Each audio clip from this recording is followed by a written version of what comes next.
Praise the lord. కీర్తనల గ్రంథం 107 అధ్యాయం 8వ వచనం. ఆయన కృపను బట్టి నరులకు ఆయన చేయు ఆశ్చర్య కార్యములు బట్టి వారు యెహోవా కృతజ్ఞతలు చెల్లింతురుగాక. ఈ కీర్తన ఐగుప్తు నుండి మరియు ఇంకా బబులోను దేశం నుండి విముక్తి సంభవించిన సూచనలు కనిపిస్తూ ఉంటాయి. అంతేకాకుండా ప్రాంతంలో ప్రయాణికులు ఎదుర్కొంటున్న సవాళ్ళు కానీ పరిస్థితులు కానీ వారు గుర్తించారు. అంతులేని ఎడారులు ఎండవేడికి గురైనప్పుడు దురదృష్టవంతులైన ప్రయాణికులకు సంభవించే భయాందోళనను నిజంగా గ్రహించడం కష్టం. ఈ మాటలు సాతాను బారి నుండి ప్రభు రక్షించిన వారి పరిస్థితి స్పష్టంగా చిత్రీకరిస్తాయి.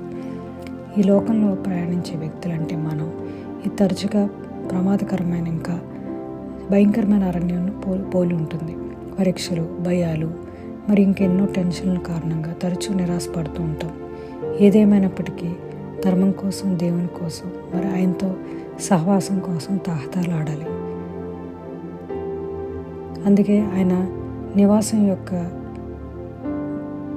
వైభవం ఉంటుంది మన జీవితంలోని. మనం సంతృప్తి పొందుతూ ఆయనకి కృతజ్ఞతలు చెల్లించాలి. ఆమేన్.